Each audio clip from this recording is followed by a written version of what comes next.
이제 구약에 나오는 이스라엘의 그 시대를 쭉 보고 있는데요. 올해 안에 10가지 시대를 다 한번 살펴보려고 하는데, 오늘은 9번째 시대, 뭐냐면 포로 시기입니다. 포로 시대를 오늘 한번 살펴보려고 합니다. 오늘따라 굉장히 흔들리는데, 얘도 추운가 봐요. 이렇게 많이 흔들리는데, 자, 오늘 포로 시대를 한번 나눠보려 하는데요. 자, 우리가 북이스라엘이 있죠.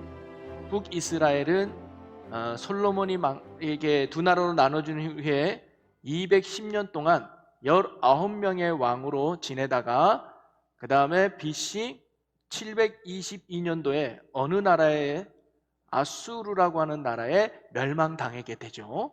그 다음에 남유다는 345년 동안 지속되다가 20몇 명의 왕을 지내다가 BC 586년에 어느 나라에, 바벨론에 의해서 멸망을 당하게 되는 겁니다. 그런데 이 남유다는 한 번에 멸망당한 것이 아니라 3차에 거쳐서 3번에 걸쳐서 멸망을 당하게 되는데요. 그 첫 번째가 뭐냐면 여호야긴 왕 때, 두 번째는 여호야킨 왕 때, 세 번째는 마지막 왕인 시드기야 왕 때, 이렇게 3번에 걸쳐서 이스라엘 백성들이 포로로 잡혀가게 됩니다. 우리가 잘 알다시피 1차 포로 중에 누가 있냐면 다니엘이 있고요, 2차 포로 중에는 에스겔이 등장을 해요.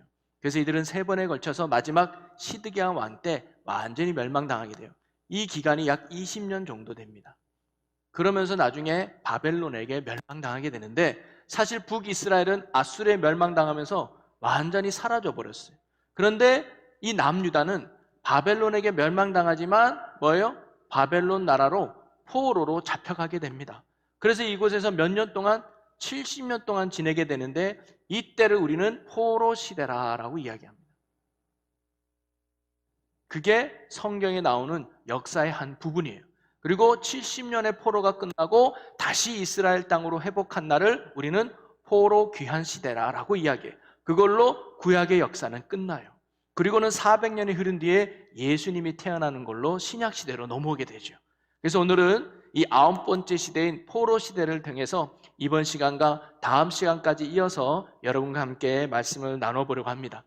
이 포로기 이전에 이스라엘 땅의 어떤 열광의 정세를 보면 2강 이야기였어요. 좀 더 세밀하면 3강 이야기. 세 나라는 강하고 두 나라는 약한데, 크게 두 나라가 강했는데 그게 뭐냐? 북쪽은 아수르라고 하는 나라가 강했고, 남쪽은 애굽이라는 나라가 강했어요.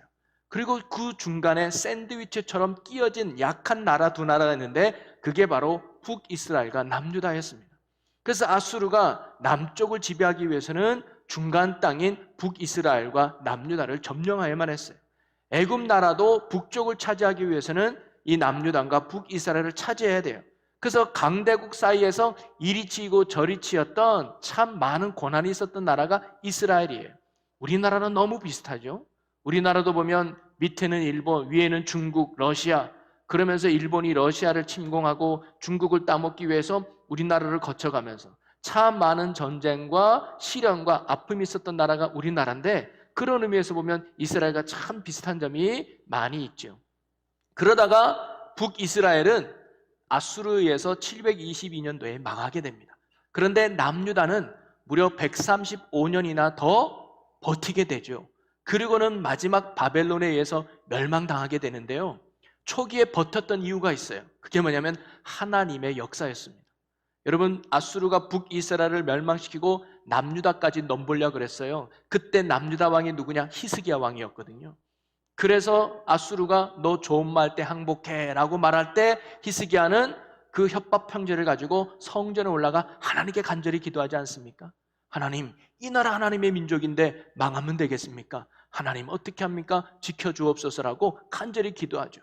그랬더니 그날 밤에 하나님의 천사가 나타나서 18만 5천 명을 죽이게 되고, 그것에 겁이 나서 아수르가 도망가게 되면서 남유다 땅을 함부로 못 건들게 되는, 어찌 보면 하나님이 보호하심 속에서 남유다 땅이 그나마 그 나라로서의 존속하고 유지할 수 있었던 거죠.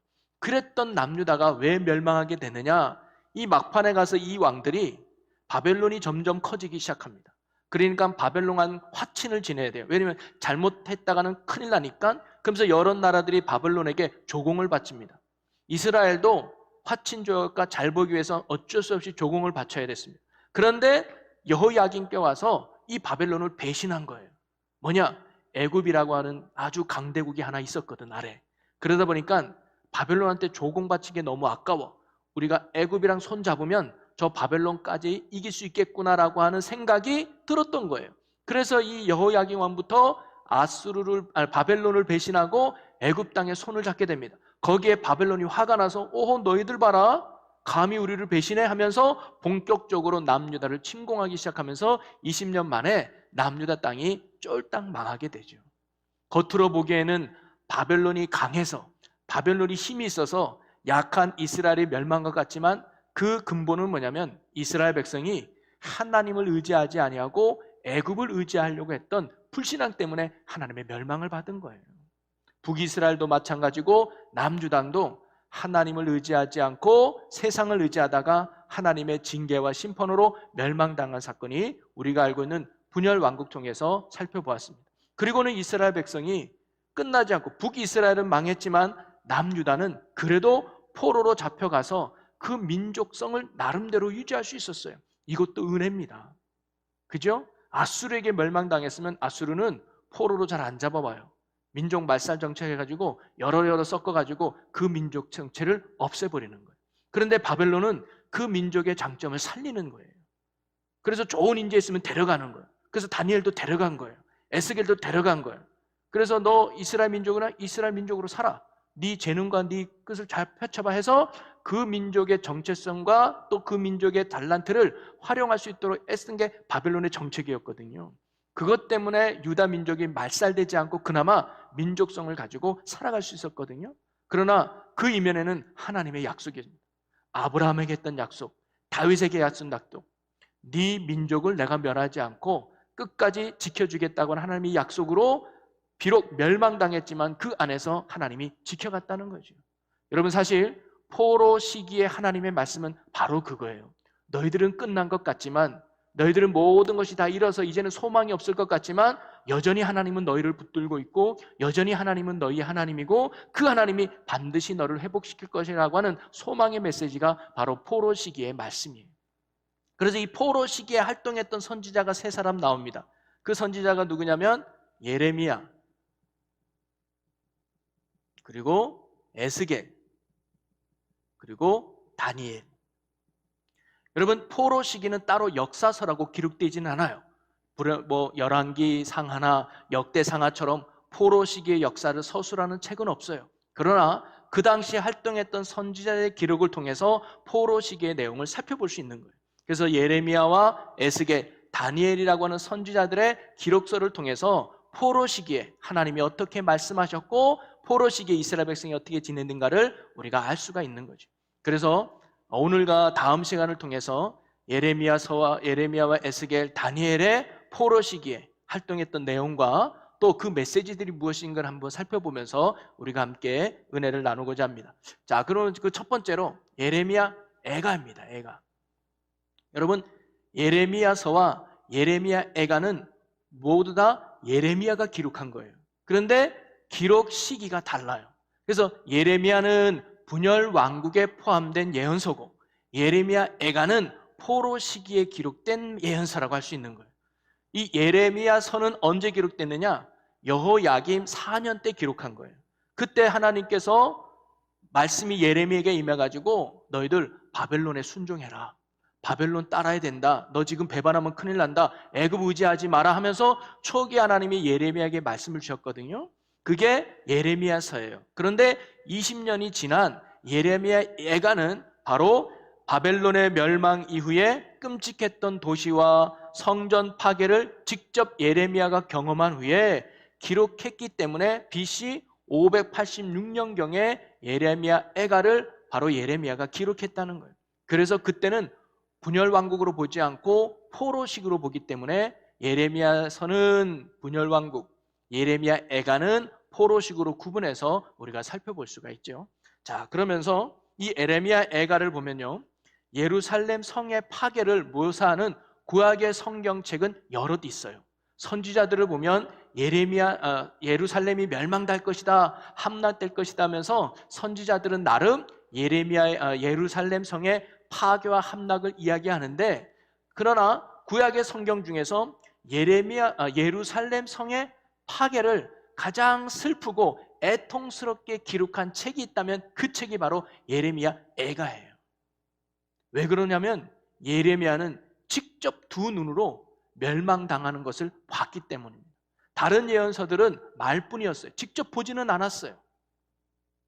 나중에 이렇게 예루살렘 성이 멸망될 것입니다라고 직접 말씀만 전했지, 근데 예레미야는 아까도 했지만 20년부터 멸망을 이야기하다가 직접 이 예레미야는 40년을 사역을 했거든요.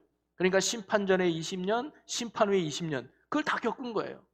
그러니까 말뿐만 아니라 진짜 그 말대로 이루어지는 처참함과 비참함을 진짜 목격하니까 그 마음이 얼마나 애통스럽고 가련하겠어요. 여러분, 우리나라도 일제강점기 시절 또는 6.25 때 얼마나 우리나라가 비참하게 힘들고 어려웠습니까? 그런데 아무리 말로 떠들어도 일제강점기를 직접 겪어본 사람, 6.25를 직접 겪어본 사람의 그 비참한 그 현장을 느끼는 건 다르지 않을까요? 아무리 공산당에 의해서 우리 가족이 죽어나갔다 말하는 것보다 정말 내 옆에서 내 남편이 죽어나가고 내 아내가 죽어나가고 내 자식들이 질질질 포로로 잡혀가는 그 모습을 진짜 두 눈으로 목격했다면 그 마음이 정말 무너지는 것 같죠. 그런 마음이 담겨있는 책이 바로 예레미야 애가라는 거죠. 그래서 이 예레미야는요, 그 잿더미 가운데서 애절한 심정으로 5편의 애가를 짓습니다. 그게 1장부터 5장까지예요. 각각 의미를 담아서 예레미야가 애통하는 마음으로 고백을 하고 있는 거죠. 그래서 자신의 심정과 감정을 토로하고 있습니다. 그 멸망당을 애통하는 마음을 말이죠.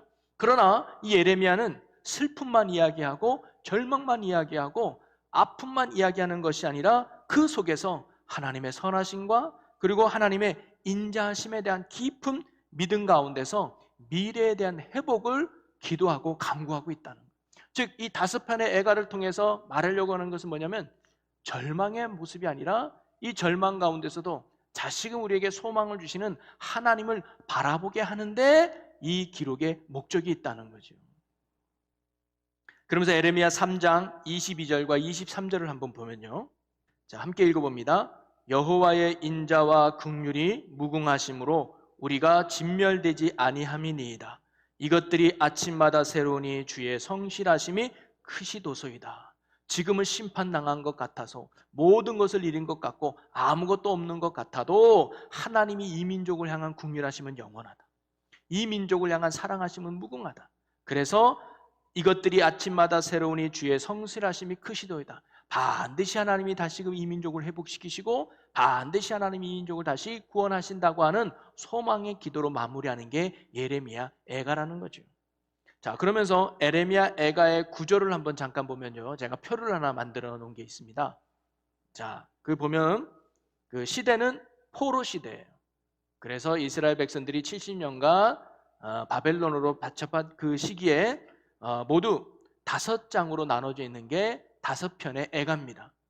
그래서 특별히 1장, 2장, 3장, 4장 4편의 애가는요, 어떻게 보면 장례식 노래에서 사용될 정도로 애도적인 운율로 히브리 알파벳 순서대로 나와요. 우리나라 가나다라면 가에다가 의미 붙이고 나에다가 의미 붙이고 이런 것처럼 이 시편, 그 애가를 지을 때 히브리 알파벳 순서대로 그 내용을 적시하고 있거든요.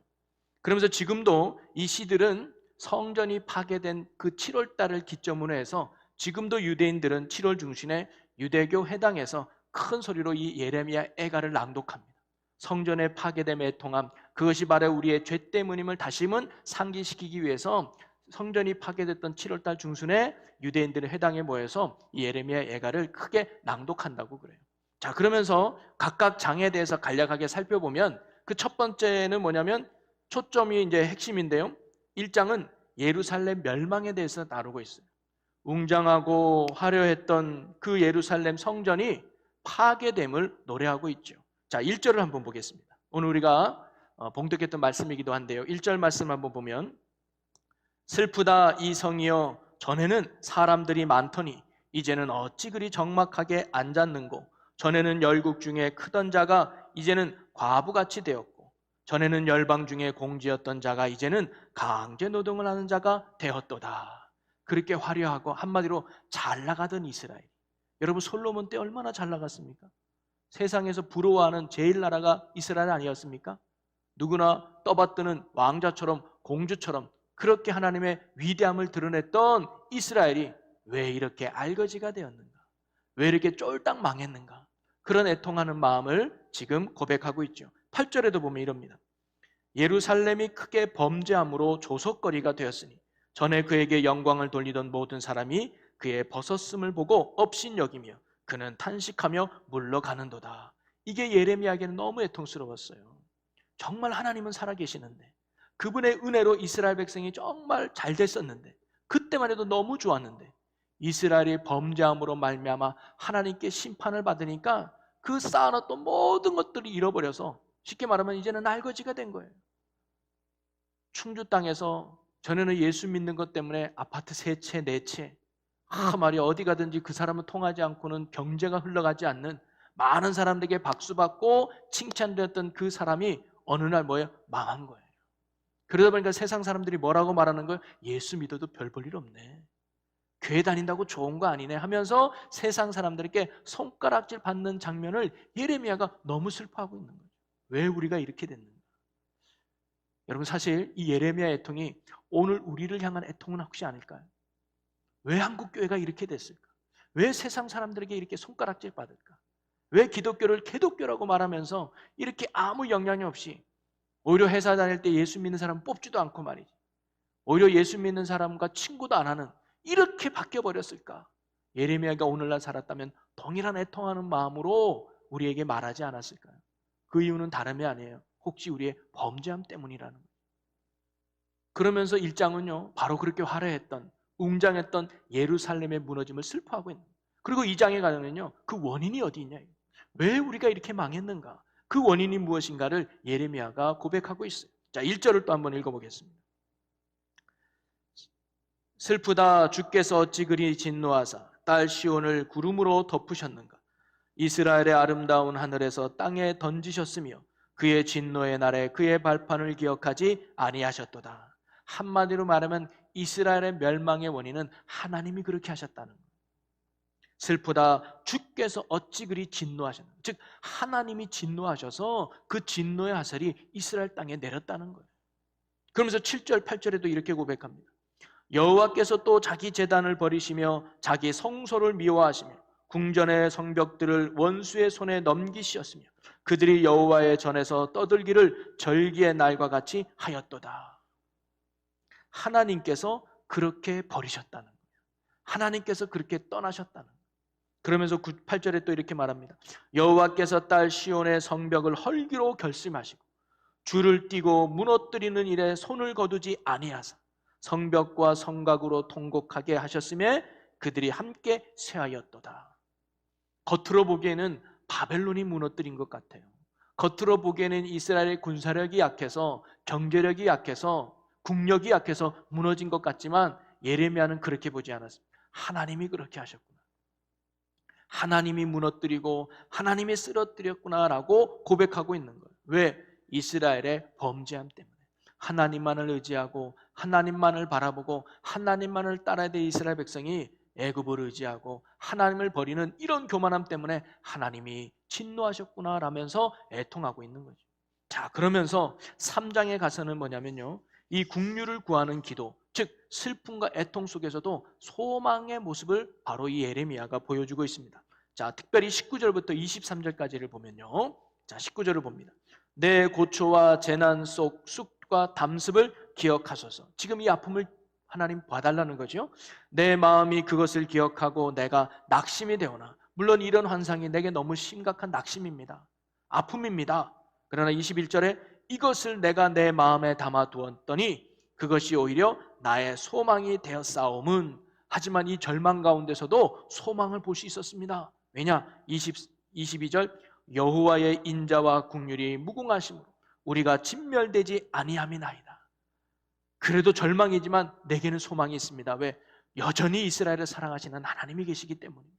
여전히 이 민족을 붙들고 계시는 하나님이 계시기 때문에 절망적인 상황이지만 저는 소망을 봅니다라고 예레미야가 고백하고 있어요. 그러면서 23절에 아까도 얘기했던 이것들이 아침마다 새로우니 주의 성실하심이 크시도이다. 하나님의 그 인자하심과 성실함을 통해서 다시금 이스라엘 백성이 회복될 것과 소망을 예레미야가 고백하고 있는 거죠. 여러분, 이것이 예레미야의 참 위대한 믿음 같아요. 상황을 보지 않고 환경을 보지 않고 여전히 일하시고 구원하실 하나님을 볼 수 있다는 이 믿음의 눈, 참 예레미야에게 배울 수 있는 신앙의 눈이 아닐까 생각이 들어요. 오늘도 저와 여러분이 환경은 어려워도 상황은 어려워도 여전히 여러분을 십자가의 사랑으로 구원해 주신 그 하나님의 사랑에는 변함이 없음을 깨닫는 눈이 우리의 눈이 되기를 바랍니다. 여러분이 어떤 권한 게 있다 할지라도 하나밖에 없는 아들을 죽이면서까지 사랑해 주신 그 하나님의 은혜가 여전히 우리를 향하고 있다는 믿음의 확신, 이런 은혜가 여러분에게 있기를 주님의 이름으로 간절히 축원합니다. 이런 사람이 그 고난 가운데서도 승리할 수 있는 거죠. 자, 그러면서 4장에 가서는요, 다시 한번 예루살렘이 포위당했을 때 참혹한 상황을 노래하고 있습니다. 비참함을 이야기하죠. 자, 1절부터 3절을 다시 한번 보면요, 슬프다 어찌 그리 금이 빛을 잃고 순금이 변질하였으며 성소의 돌들이 거리 어기마다 쏟아졌는고. 그 화려했던 게 다 잃어버렸다는. 순금에 비할 만큼 보배로운 시온의 아들들이 어찌 그리 토기장이가 만든 지랑아리 같이 여김이 되었는고. 하나님이 정말로 존귀하게 여겼던 이스라엘 민족들, 어디 가든 금빛 같고 보석과 같은 존귀했던 이스라엘 민족들이 이제는 토기장이도 거들떠보지 않는 질그릇처럼 나약하게졌구나라고 바로 이 예레미야가 고백하는 거죠. 그러면서 3절은요, 들깨들도 젖을 주어 그들의 새끼를 먹이나 딸의 백성은 잔인하여 마치 광야의 타조 같도다. 누구도 돌보지 않는, 누구도 아껴주지 않는 정말 버린 자녀와 같은 그런 처참한 모습에 놓여 있음을 이야기하고 있죠. 그러면서 예루살렘의 참혹함을 그 이전과 또는 현재를 비교하면서 덜 잘 묘사하고 있습니다. 자, 5절 말씀을 한번 볼게요. 맛있는 음식을 먹던 자들이 외롭게 거리에 있으며 이전에는 붉은 옷을 입고 자라난 자들이 이제는 거름더미를 안았도다. 전에는 화려한 옷을 입었던 사람들이 이제는 거댕이 하나 거치는 알거지가 됐구나. 8절에 이제는 그들의 얼굴이 숯보다 검고 그들의 가죽이 뼈들에 붙어 막대기같이 말랐으니 어느 거리에서든지 알아볼 사람이 없도다. 거지 중에도 이런 상거지가 없다는 거지. 누구 하나 거들떠보지 않는 망한 대로 망한 이스라엘 백성의 처참한 모습을 바로 이 예레미야가 슬픔 속에 애통하며 고백하고 있는 거예요. 자, 그러면서 5장에 가서는 뭐냐면 슬픔과 절망만 이야기하지 않고 예레미야는 이 속에서 하나님의 회복을 간구하는 기도를 하고 있다는 겁니다. 자, 1절을 보겠습니다. 여호와여, 우리가 당한 것을 기억하시고 우리가 받은 치욕을 살펴보옵소서. 하나님, 우리를 긍휼히 여겨달라는 거예요. 우리의 이 아픔이 있지만 하나님 우리를 불쌍히 여겨달라는 거죠. 그러면서 21절에 이렇게 말합니다. 여호와여, 우리를 주께로 돌이키소서. 그리하시면 우리가 주께로 돌아가겠사오니 우리의 날들을 다시 새롭게 하사 옛적 같게 하옵소서. 다시금 하나님이 회복하실 수 있습니다. 그 회복의 능력이 하나님께 있습니다. 우리를 불쌍히 여겨달라고 하나님 앞에 회복을 구하는 예레미야의 기도를 볼 수가 있어요. 사실 정말 이 예레미야 기도처럼 다시 이스라엘 백성이 회복하지 않았습니까? 여러분, 우리도 이 예레미야와 같은 이 신앙과 믿음의 눈으로 살아갈 수 있는 저와 여러분이 되기를 주님의 이름으로 간절히 소망합니다. 어떤 절망과 어려운 상황이 있다 할지라도 우리를 향한 하나님의 사랑은 변함이 없고요, 반드시 하나님께서 우리를 건져내시는 유일한 구원자가 된다는 거죠. 자, 그러면서 우리가 예레미야 애가를 통해서 하나 배워볼 수 있는 것은 뭐냐면 고난에 대한 의미입니다. 자, 왜 하나님이 우리에게 고난을 주시겠는가라는 의미인데요, 그것은 뭐냐면 하나님의 목적을 이루기 위한 하나의 과정이라는 거죠. 이 고난은 하나님께서 분명히 허락해 주셨는데 그 이유는 하나님의 뜻을 이루기 위한 하나의 과정이 바로 고난이라고 예레미야가 선포하고 있는 거예요. 여러분, 하나님께서 우리에게 고난을 주시는 것은 크게 두 가지 이유입니다. 자, 고난의 이유는 크게 두 가지예요. 첫째는 뭐냐면 징계 차원의 고난이 있습니다. 그리고 두 번째는 훈련 차원의 고난이 있습니다.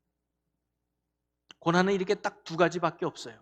하나님이 주시는 고난은 두 가지인데, 첫째는 징계예요. 이 징계는 뭐예요? 회복이에요. 그래서 다시 하나님과의 관계를 회복하기 위해서 하나님께서 흔히 말하는 매를 드시는 거죠. 이스라엘 백성들처럼 말이에요.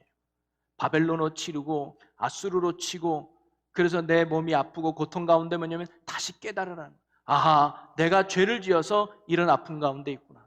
내가 하나님 앞에 불순종했기 때문에 하나님이 지금 나로 하여금 다시 돌아오라고, 하나님께로 나아가라고, 하나님 안에 머물라고 하나님이 내게 이런 아픔과 고통을 주셨구나라면서 징계 차원의 고난이에요. 그 다음에 또 하나는 뭐냐면 훈련입니다. 이 훈련의 차원에서 하나는 뭐냐면 성장입니다. 성장과 함께 축복에, 이 대표적인 인물이 누굴까요? 다윗과 그리고 요셉이죠. 요셉도 예기치 않는 고난, 형들에 의해서 노예로 팔려갔고 억울하게 감옥에 갇히는, 배신을 당하는 이런 고난과 아픔의 삶은 하나님이 뭐예요? 축복의 도구로 쓰시기 위한 성장의 과정이었다. 다윗도 골리앗을 죽인 것 때문에 오히려 인기를 얻으니까 사울 왕에 의해서 도망자 신세가 돼버려요. 그래서 10년 정도 산속에서 지내면서 두 다리 뻗고 자지를 못하는 고통과 고난의 삶을 가는데, 그게 뭐예요? 나중에 이스라엘 왕을 만들려고 하는 하나님의 축복의 과정이었다는 것을 알 수가 있죠. 그래서 우리에게 어떤 고난이 오든 이 고난은요, 둘 중에 하나입니다.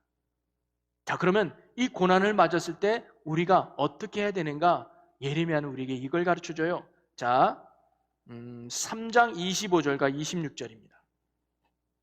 3장 25절 26절 한번 읽어봅니다. 읽어보겠습니다. 기다리는 자들에게나 구하는 영혼들에게 여호와는 선하시도다. 사람이 여호와의 구원을 바라고 잠잠히 기다림이 좋도다. 아멘. 예레미야는 이런 고난 가운데 누구 원망하고 누굴 탓하고 분주하지 말고 이 고난을 허락하신 하나님 앞에 묵묵히 바라보라는 거예요. 바로 하나님을 묵상하고 조용히 하나님께 집중하라는 거죠. 여러분, 고난을 허락하신 분이 하나님이라면 이 고난도 해결하신 분이 하나님이신 줄로 믿으시기를 바랍니다. 그러기에 이 고난 가운데 우리는 잠잠히 묵묵히 하나님께 초점을 맞추는 거예요. 그래서 하나님이 내게 뭘 원하는가? 그래서 그것이 혹시 징계 차원이라면 우리가 감당해야 될 것이 뭐예요? 회개예요, 회개. 그리고 훈련 차원이라면 하나님께서 감당하는 것이 뭐예요? 인내예요, 인내. 그래서 하나님의 선하시고 기뻐하신 뜻이 무엇인지를 발견하고 하나님이 원하는 대로 순종할 때 그 속에서 고난의 목적을 이루어간다는 거죠. 혹시 여러분도 내가 해결할 수 없는 아픔, 내게 해결할 수 없는 고통 가운데 혹시 계십니까? 그러면 잠잠히 구원하신 하나님을 바라보시기 바랍니다. 그분을 의지하시길 바라요. 그분께서 가르쳐 주실 거예요. 내게 왜 이 고난을 주셨을까? 아하, 회개하고 다시 하나님께로 돌아오시는 하나님의 메시지고, 인내하라고. 그래서 나를 성장시키는 하나님의 축복의 가정이구나. 그러면서 하나님의 구원하심, 이게 구원이죠, 구원. 하나님의 구원하심을 우리가 경험하게 되고 보게 된다는 사실입니다. 그러나 그 가운데 또 해야 될 것이 뭐냐면 5장 21절에 예레미야는 이렇게 얘기해 주고 있죠. 우리의 날들을 다시 새롭게 하사 옛적 같게 하옵소서. 이게 뭐냐면 간구한다는, 그 고난이 징계 차원이든 그 고난이 훈련 차원이든 나를 붙드시고 이끄실 하나님을 바라보면서 기도하는 삶이에요. 묵묵하게 하나님을 바라본다는 건 다른 게 아니에요. 기도하는 거예요. 하나님, 이 고난 속에 주님의 뜻이 무엇입니까? 이 아픔 속에 주님이 내게 뭘 원하십니까? 잠잠하게 분주하게 누구 원망 찾지 말고, 이 남편 때문이야, 아내 때문이야, 자식 때문이야, 대통령 때문이야, 누구누구 때문이야 원망 찾지 말고 모든 것을 주관하시는 하나님이라면 그분한테서 해답을 찾으라. 묵묵하게 잠잠히 기다리면서 하나님, 이 고난 가운데 주님의 뜻이 무엇입니까? 그리고 내가 해야 될 일이 무엇입니까? 그래서 회개를 원하면 회개하는 거죠. 다시 돌이키는 거예요. 기도의 자리, 말씀의 자리, 예배의 자리, 섬김의 자리, 사명의 자리 다시 나오는 거예요. 그리고 훈련이라면 인내하는 거예요. 감당해내는 거예요. 아픔도 찾아내면서, 그리고 기도하면서 성령의 도움을 받아서 이겨낼 때 마지막 하나님의 구원의 열매를 우리의 삶에 누리게 될 때 있게 될 줄로 믿으시기를 바랍니다. 오늘 저와 여러분이 이런 승리의 삶을 살아가는 우리 모두가 되기를 주님의 이름으로 간절히 축원합니다. 그리고 오늘 또 하나 에스겔을 잠깐 또 한번 살펴보죠.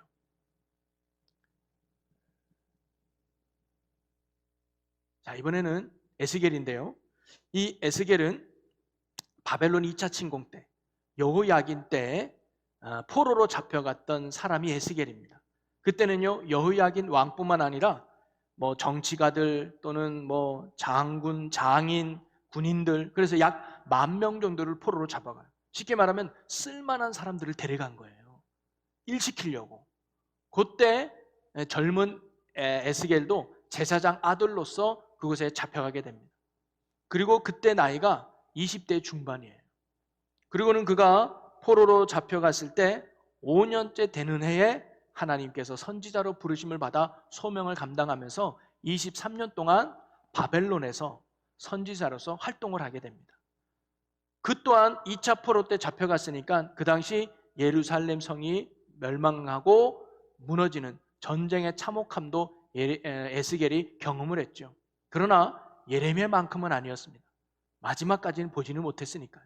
듣기만 했겠죠. 그래도 생생하게 그 비참함을 전달하고 있는 게 에스겔서의 내용이죠. 그러면서 이 에스겔을 기록한 이유는 크게 두 가지입니다. 첫째는 뭐냐면 너희들이 왜 포로로 잡혀간 줄 아느냐? 그것은 바로 너희들이 하나님을 버리고 우상 숭배와 하나님의 말씀에 불순종한 결과라는 것을 선포하고 있는 거예요. 포로로 잡혀간 사람, 야, 우리 왜 이렇게 포로로 잡혀왔지? 그렇게 잘 나가도 우리 민족이 왜 이렇게 망했지? 그렇게 떵떵거리도 우리 민족이 왜 이렇게 실패했지? 그 이유를 갖춰줄까? 그것은 바로 우리가 하나님을 섬겨야 되는데 하나님이 아닌 다른 것을 섬겼고 그분의 말씀에 순종해야 되는데 불순종했기 때문에 하나님이 심판하신 거야 라고 선포하고 있는 거예요. 그러면서 또 하나는 하지만 지금 너희들이 포로로 살고 있냐? 그래도 절망하지 말아라. 왜냐하면 하나님께서 다시 우리를 회복시키실 것이라고 하는 소망의 말씀을 바로 이 에스겔이 전해주고 있는 거예요. 그래서 70년 만에 이스라엘 백성들이 다시 으쌰으쌰하고 일어설 수 있었던 거예요. 자포자기하지 않고 야 이제 우리 민족은 끝났어. 야 이제 하나님도 다 없어. 이제 사라졌어. 우리에게 아무 희망이 없어. 아니야. 하나님이 우리 다시 회복시킬 거야. 지금은 과정일 뿐이야. 우리가 다시 하나님을 찾는다면, 우리가 다시 하나님께로 돌아간다면, 우리가 다시 하나님 붙든다면 하나님께서 반드시 우리를 다시 회복시켜 주셔서 능력 있는 하나님의 민족으로 다시 세울 거야 라는 소망의 말씀을 선포하는 게 바로 에스겔서의 내용이죠. 여러분, 어떻게 보면 성도들마다 다를 수 있지만 야 요즘은 전도도 안 돼, 신앙생활하기 힘들어, 야 이러다가 한국교회도 끝나는 거 아니야? 야 이러다가 우리 신앙생활 우리 때 끝나는 거 아니야?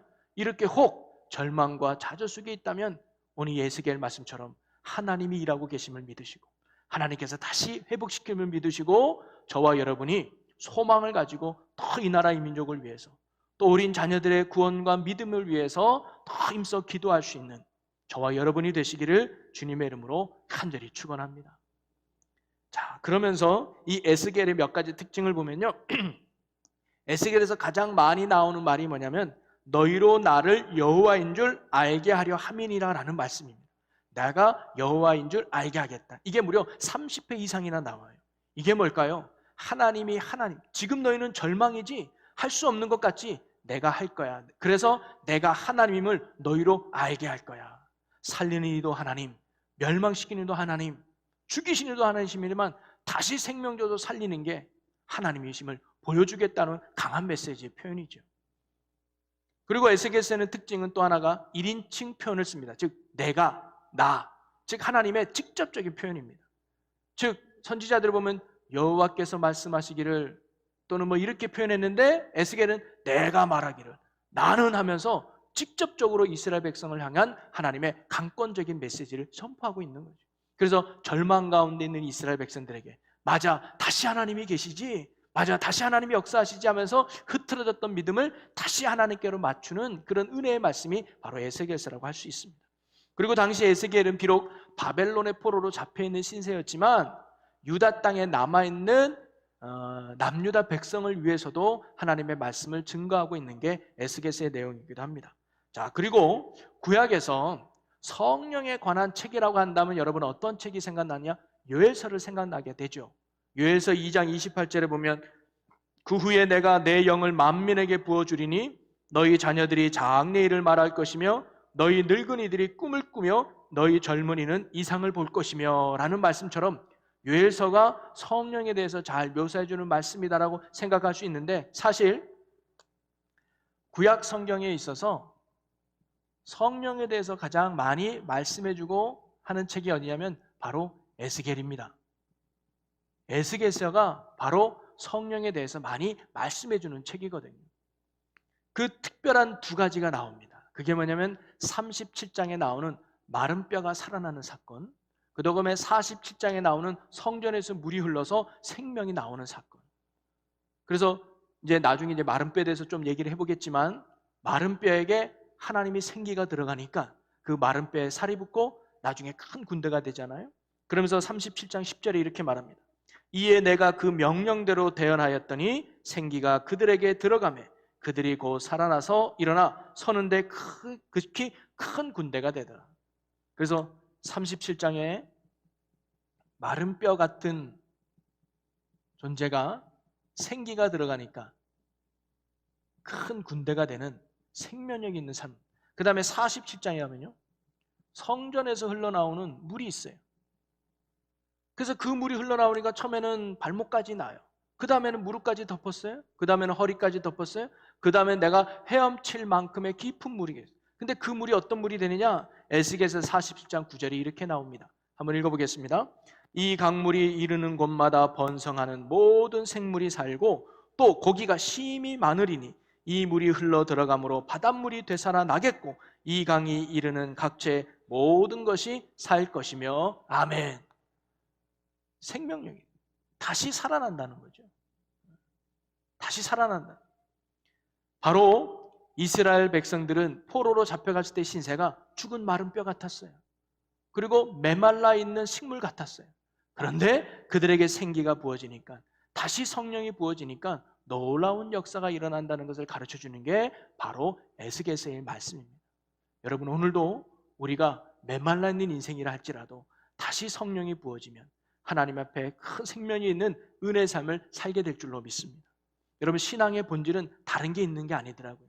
방법에 있는 것도 아니고 방식에 있는 것도 아니고 형식에 있는 것도 아니고 순서에 있는 것도 아니라 오직 생기, 그리스도의 성령, 그것이 우리를 살리고 우리를 변화시키는 걸로 믿으시기를 바랍니다. 그래서 제가 늘 얘기하잖아요. 예수 충만으로.